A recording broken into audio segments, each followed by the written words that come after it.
Graças e paz, igreja, amém? Pode se assentar? Bom, eu pelo menos fiz meu papel e toquei tudo diferente do que a gente ensaiou. Então, o grupo do louvor deve estar muito feliz comigo hoje. O Igor faltou, né? Então, eu consegui tocar tudo diferente. Mas tá bom, né? Bom demais que a gente está na casa do Senhor, amém?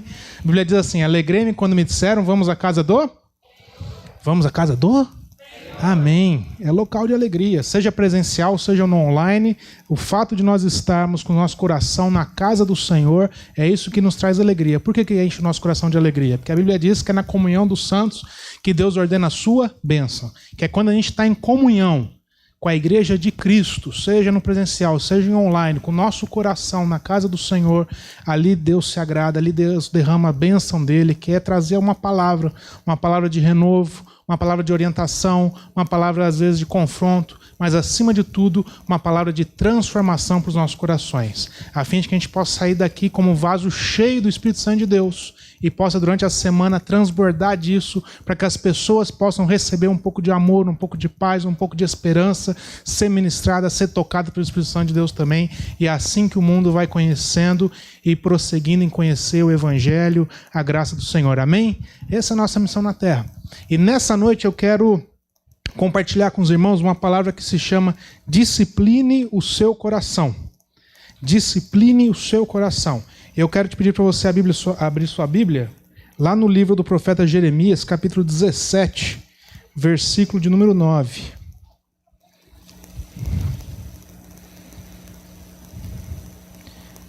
Profeta Jeremias, capítulo 17, versículo de número 9. Para a gente falar um pouco sobre disciplinar o nosso coração. Todos acharam? Amém? Diz assim: enganoso é o coração do homem, mais do que todas as coisas, e desesperadamente corrupto. Quem o conhecerá? Minha versão diz assim: enganoso é o coração do homem, mais do que todas as coisas, e desesperadamente corrupto. Quem o conhecerá? Olha o que a Bíblia está dizendo, o Senhor está dizendo por intermédio do profeta Jeremias para o povo dele, e hoje diz para nós, para a sua igreja, para a gente ter essa orientação, esse discernimento. Ele está dizendo, olha, toma cuidado com o seu coração. Já ouviu aquela expressão assim, não, eu faço o que está no meu coração, eu vou fazer porque meu coração está falando. Já ouviu essa expressão assim? Muitas vezes a gente utiliza dessa expressão e toma alguma atitude, toma algum posicionamento, fala alguma coisa, pensa alguma coisa, age de certa maneira. Por quê? Porque a gente pensa assim, não, meu coração está falando isso, não é assim? É natural, a gente tem isso, é uma questão assim, meio que no automático. Mas olha o que Deus está falando, toma cuidado. Toma cuidado para tomar decisão quando o teu coração está dizendo algo. Toma cuidado quando você for falar, pensar, se posicionar em cima daquilo que o teu coração está dizendo. Por quê? O enganoso é o coração do homem. Mais do que todas as outras coisas, ele nos engana. E além disso, ele é desesperadamente corrupto. Por que eu sou às vezes enganado pelo meu coração? Porque o nosso coração, hoje Deus está falando assim, ó, o coração é corrupto. O coração ele é passível de se corromper. Como o pecado entrou na humanidade, nós somos egoístas. E nós estamos constantemente buscando aquilo que é mais favorável a mim, aquilo que traz benefício a mim e não à relação, aquilo que vai beneficiar apenas a mim, trazer conforto apenas para a minha pessoa e não pela relação. O meu coração busca sempre coisas que buscam zelar pela minha pessoa e não zelar pela relação uns com os outros. Estão me entendendo isso daqui? Então toma cuidado que o coração é enganoso, porque ele é corrupto. E uma das definições de corrupto que eu achei interessante no dicionário é que tem maus hábitos morais. Corrupto é o que tem maus hábitos morais. É por isso que a Bíblia diz que a gente tem que viver uma vida guiada por quem? Pelo Espírito Santo ou pelo nosso coração? Pelo Espírito Santo. A Bíblia fala que a nossa vida tem que ser orientada, guiada pelo Espírito Santo de Deus. Não fala que é pelo nosso coração. Ele fala que tudo que a gente for fazer, a nossa vida ela vai ser guiada, vai ser orientada, a nossa bússola, o nosso norte é o Espírito Santo de Deus e não o nosso coração. Porque quem vive segundo o seu coração é uma pessoa que vive segundo a vontade da carne. Aquele que vive segundo o seu coração é a pessoa que vive segundo a vontade da carne. Aquilo que o coração deseja, aquilo que a carne deseja, eu vou lá e faço. Então é aquele que também manifesta as obras da carne. Quem vive segundo o seu coração, vive segundo a vontade da carne e, portanto, manifesta as obras da carne. Mas quem vive segundo o Espírito Santo de Deus, vive segundo a vontade de Deus, que é boa, perfeita, agradável, e manifesta as obras do Espírito. E manifestando as obras do Espírito, ele manifesta o fruto do Espírito, que é o amor, a alegria, a paz, a longanimidade, a benignidade, a bondade, a fé, a mansidão, o domínio próprio. E assim as pessoas ao nosso redor vão olhando para nós e elas vão comendo desse fruto. Enquanto a vida delas está totalmente vazia, elas vão na igreja de Cristo Jesus, que somos nós no nosso dia a dia, e elas podem colher em nós um pouco de amor, um pouco de alegria, um pouco de esperança, um pouco de paz. E elas olham para a igreja, elas olham para você, e elas vão falar assim, cara, no meio dessa pandemia, desse desespero, eu preciso experimentar um pouquinho dessa paz que essa pessoa está vivendo, eu preciso experimentar um pouquinho dessa alegria, um pouquinho desse amor. Estamos entendendo isso daqui? Essas são as obras que o Espírito Santo de Deus produz na sua igreja. Ele derrama das bênçãos de Deus sobre a sua vida, e como um vaso que se enche dessas bênçãos, que se enche das obras do Espírito, você começa também a transbordar a fim de que outras pessoas sejam alcançadas. Glória a Deus por isso. Mas aquele que vive segundo o seu coração, ele apenas segue a vontade da carne e manifesta as obras da carne. Pessoa que vive segundo o seu coração segue tudo aquilo que a carne deseja e manifesta as obras da carne. Ou seja, é uma pessoa que manifesta o pecado, seja qual for a forma que ele possa tomar. As obras da carne são os pecados. E é por isso que a gente precisa aprender a disciplinar o nosso coração. Uma das definições de disciplina também no dicionário que me chamou muita atenção é submissão e obediência à autoridade. Disciplinar é você aprender num processo a ter submissão e obediência a determinada autoridade. Isso é uma disciplina. Então, no meio militar, nós temos muita disciplina, não é verdade? Nós temos muita submissão e obediência a uma autoridade. Em casa, deve ter disciplina. A Bíblia fala, os filhos têm que estar submissos e obedientes a uma autoridade. Nós precisamos aprender a disciplinar o nosso coração para que nós possamos estar submissos e obedientes ao Espírito Santo de Deus, sensíveis à voz do Espírito, que nos guia, nos orienta, nos direciona, nos ensina e a gente aprende, porque nós estamos submissos e obedientes à voz do Espírito Santo de Deus. Então, quando a gente disciplina o nosso coração, a gente deixa de viver sob a autoridade da vontade da carne. Estamos entendendo isso daqui? Quando nós disciplinamos o nosso coração, nós deixamos de viver sob a autoridade da vontade da carne e deixamos de manifestar as obras da carne. Como eu disse domingo passado, não tem ninguém perfeito. A gente vai se conhecendo, a gente vai conversando e a gente vai enxergando falhas uns nos outros. Isso é natural. Ninguém é perfeito. Mas nós estamos num processo de aperfeiçoamento que o Espírito Santo de Deus faz em nossas vidas na Igreja de Cristo Jesus.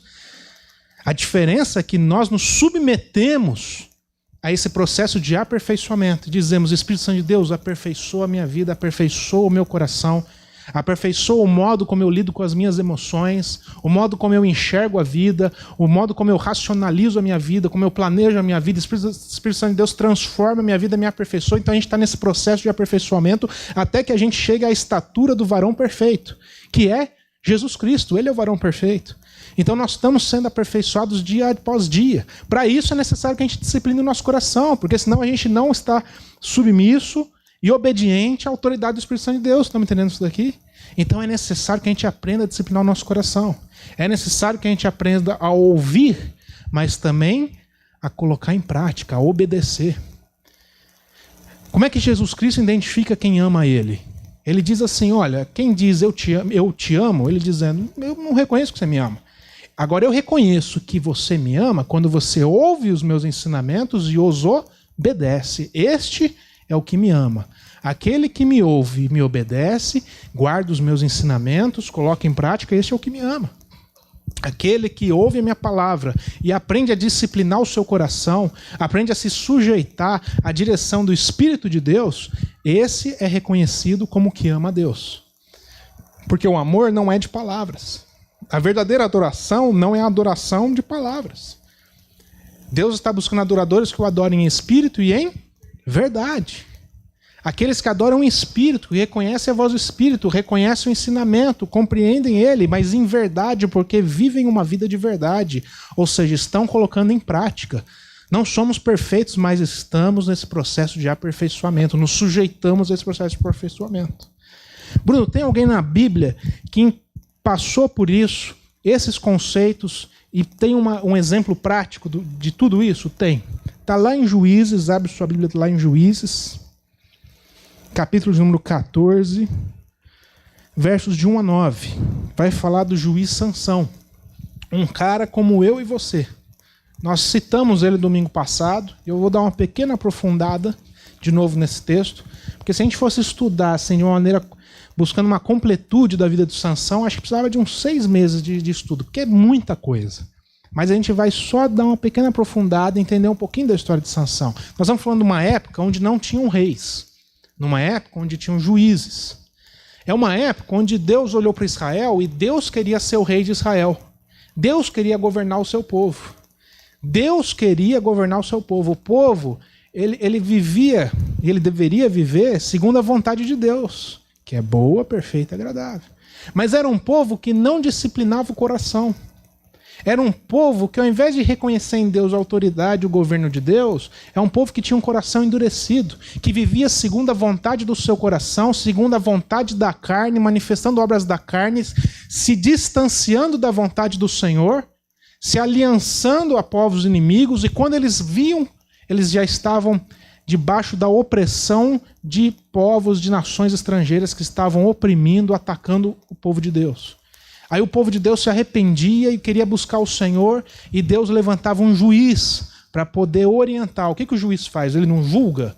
Em cada julgamento, em cada discernimento, existe uma orientação, existe uma diretriz a ser seguida, a fim de que o povo pudesse voltar aos caminhos do Senhor, voltar a viver não segundo a vontade do seu coração, mas segundo a vontade de Deus. Era um processo que Deus estava tentando ensinar ao povo de disciplinar o coração. Estamos entendendo isso daqui? Só que o povo aprendia e esquecia. Então Deus precisava levantar juiz, aí depois ficava todo mundo vivendo segundo a vontade de Deus, tendo Deus como governante, aí depois esquecia de novo e precisava reaprender a disciplinar o coração. Então o livro de Juízes, são vários juízes que Deus levantou. E um deles foi o juiz Sansão. E Sansão, ele tem uma peculiaridade. Vamos ler primeiro 14, de 1 a 9. Desceu Sansão a Tímina, e vendo em Tímina uma das filhas dos filisteus, ou seja, do outro povo, o povo que estava oprimindo a nação de Israel, subiu e declarou ao seu pai e à sua mãe e disse: viu uma mulher em Tímina, das filhas dos filisteus, tomai-ma, pois, por esposa. Só nos primeiros versículos, os primeiros 2 versículos, a gente percebe que vai dar ruim, não é verdade? Sansão, que era juiz, ao invés de estar exercendo aquilo que foi o chamado dele, ele estava indo numa nação estrangeira, olhou para uma mulher e falou: eu quero casar com ela. Olha como que é uma pessoa que vivia segundo a vontade do coração, segundo a vontade da carne. Eu quero, eu vou lá e faço.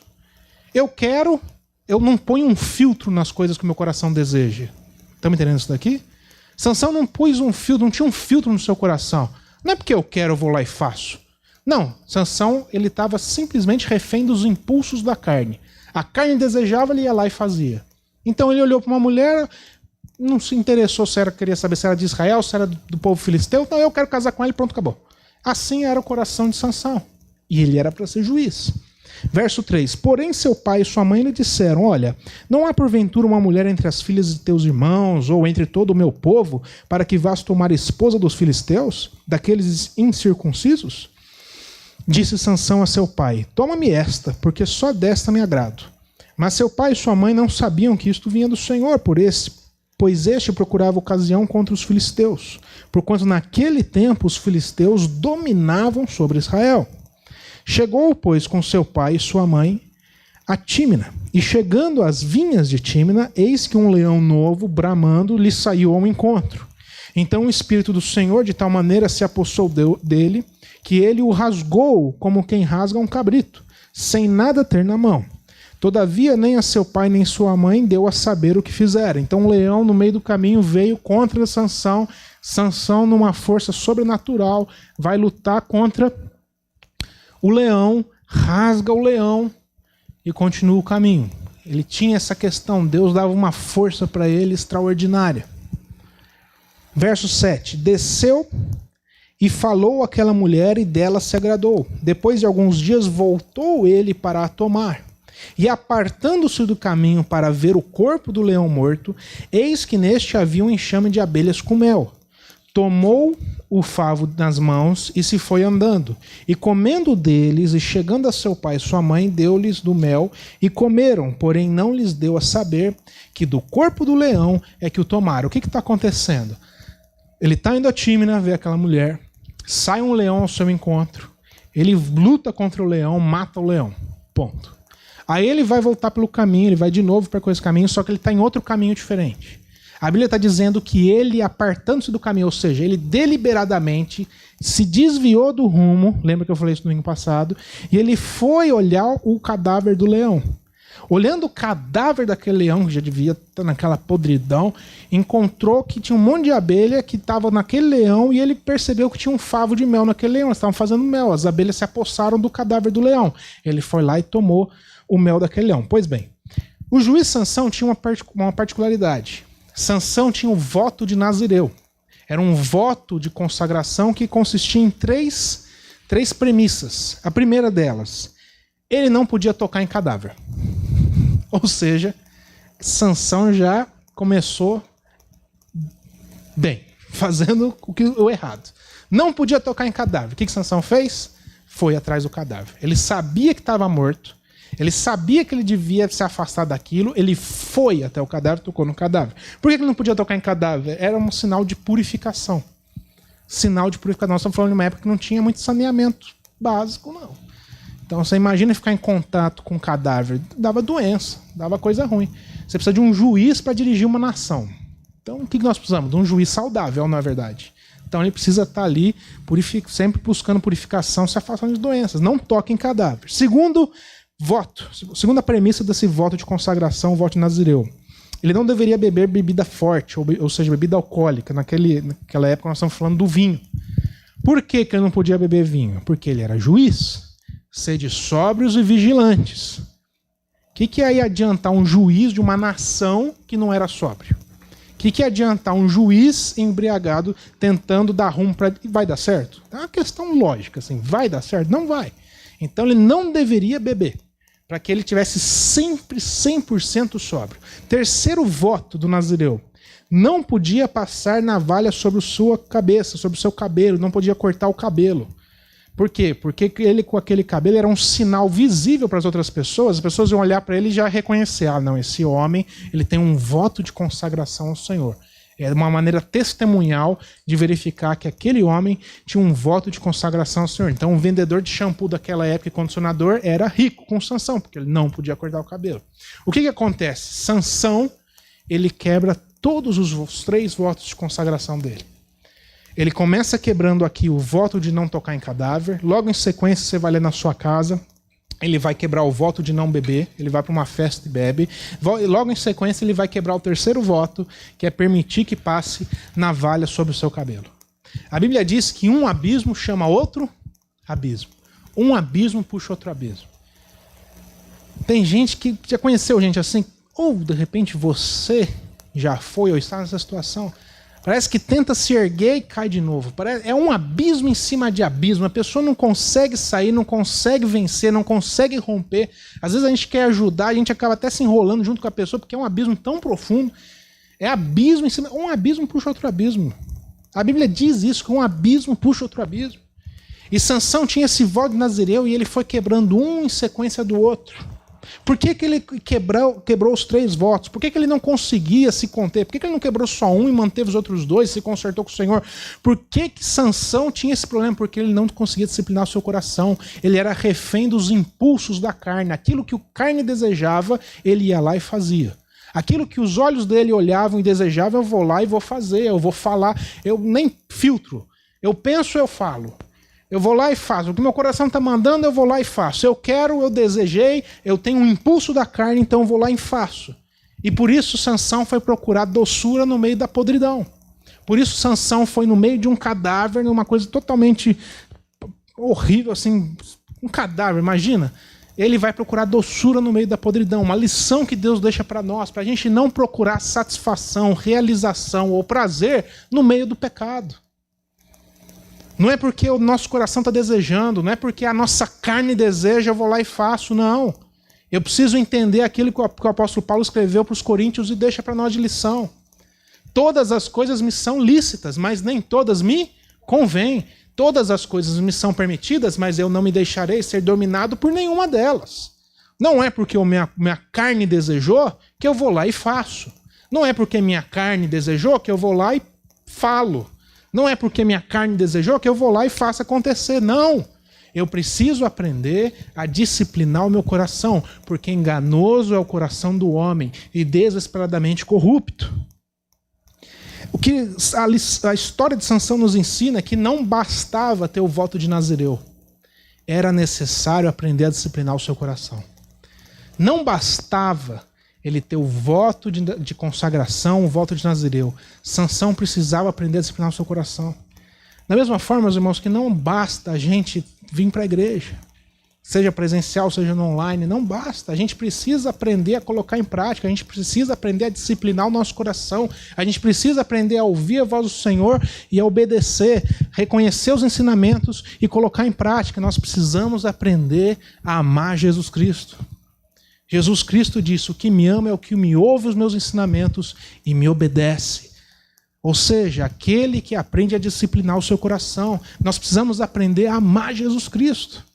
Da forma correta, da forma que ele olha para nós e diz: esse é meu filho, essa é minha filha, olha o quanto amor ele tem por mim. Perceba que Jesus não está falando de perfeitos ou perfeitas, mas está falando de pessoas que estão num processo de aperfeiçoamento. Que dizem: eu quero ser transformado. Eu não sou perfeito, mas eu quero essa transformação.